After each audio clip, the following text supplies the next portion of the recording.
Alright, hello everyone and welcome to our new series, What Is? And it's a series where we will talk about a different topic every time and kind of give you like a brief description or definition of what each thing is. Not to be confused with paranormal theories, where we talk about the latest paranormal theories going around the web, books, TVs, and stuff like that. Now today's topic is UFOs. Ellen, what is a UFO? Now, a UFO is a unidentified flying object. Now, Keegan was actually telling me about another one today that I hadn't really heard before. What was that, Keegan? That was the Unidentified Aerial Phenomena, and it's what the National Aerospace people have put into term because the term UFO is so stigmatized, and directly people think of aliens and alien spacecraft. Movies like The Day After, or The Day the Earth Stood Still in 1951, and the original War of the Worlds, both the movie and the radio show, really kind of drilled that into people's mind. And then, you know, Roswell, like you said, in our radio show that we did, you were talking about kind of stuff like that. But, like, overall, what does UFO mean to you? Now, well, before I get into that, the term UFO actually came about in, kind of the early, mid-1900s. Around World War I is really kind of when it started taking off, as flight really became possible to man.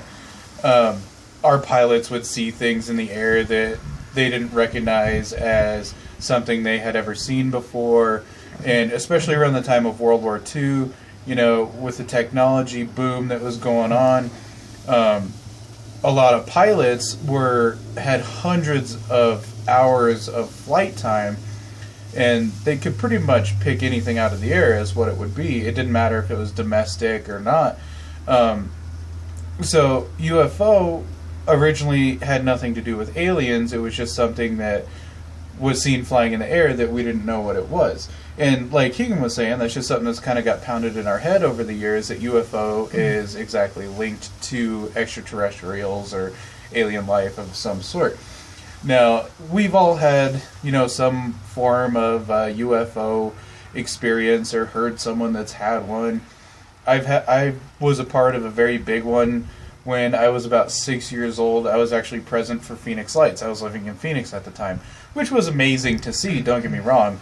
But does that mean that I think it was an alien spacecraft? No, it could be just any light anomaly that we don't know what it is. It could be flares, which is what the official report was, is that it was flares from a warthog, which still was a little bit fishy to me, because, defense flares only last a few seconds anyway, and they were in the air for, several minutes. And Keegan and his uncle had a shared experience from two totally different locations, so that was pretty cool. Why don't you tell us about that, Keegan? Yeah, our experience, and I think that was 2007, 2008, me and my brother lived in Castle Rock. My uncle lives in Wheat Ridge, Colorado, which if you're not from Colorado, they're probably a good hour and a half, maybe even 2 hour difference in a drive. So you can guess kind of the land distance that would be. And Mark had called us and said, "Hey, I'm seeing something weird out my window. Can you guys see it?" And we looked, and sure enough, directly in front of our house, not like right in front of our house, but, straight out our door was, this weird, like, pulsating light. And we watched it for a good, I would say, 5-6 minutes before we got in my dad's car, and we tried to drive to it to see how close we could get, and it'd go in, out, and then one time it just went in and it was gone. A couple of days later, something, again, flew over our house. We have video of it. Hopefully we can get that on here for you guys, but it was like a boomerang shape, and it flew over the house, 3 distinct lights.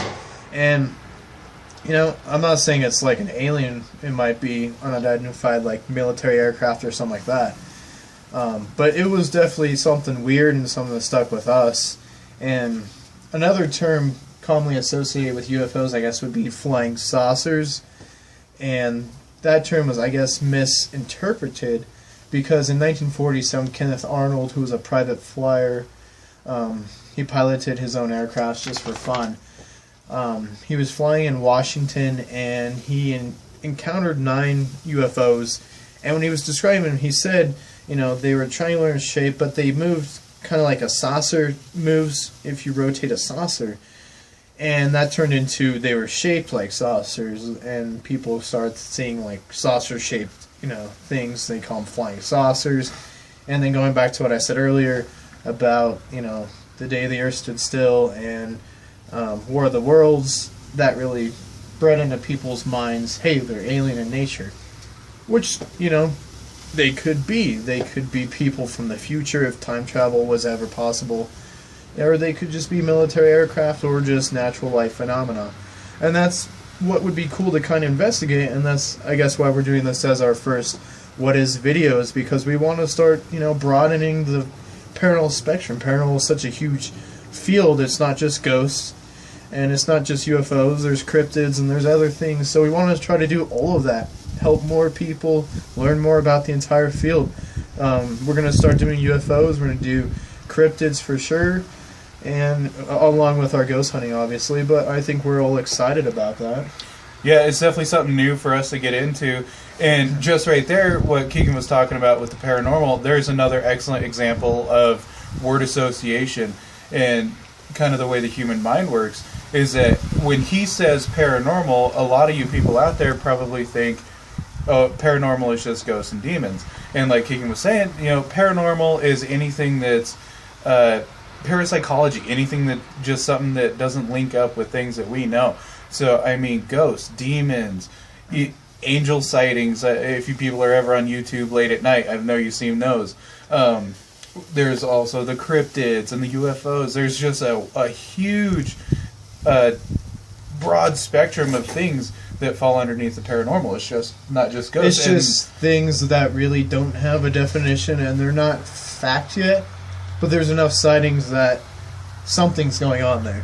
Exactly. And, one day, maybe they're not paranormal anymore. Maybe we find the direct link to what they are. Like cryptids, for instance, you can use the okapi. That used to be a cryptid, and now it's not. Kangaroos used to be a cryptid. So I think we're super excited. And Alan, is there any last thing you want to tell them before we sign off? Well, honestly, just as with always, if there's anything you want us to check into or anything cool, a story that you want to share with us, feel free to drop it in the comments below. And if you did have something you wanted us to check out, maybe give us a location, a little bit of background, and we'll try to get a video up on that or go do an investigation on it. I mean, we're always open to new things.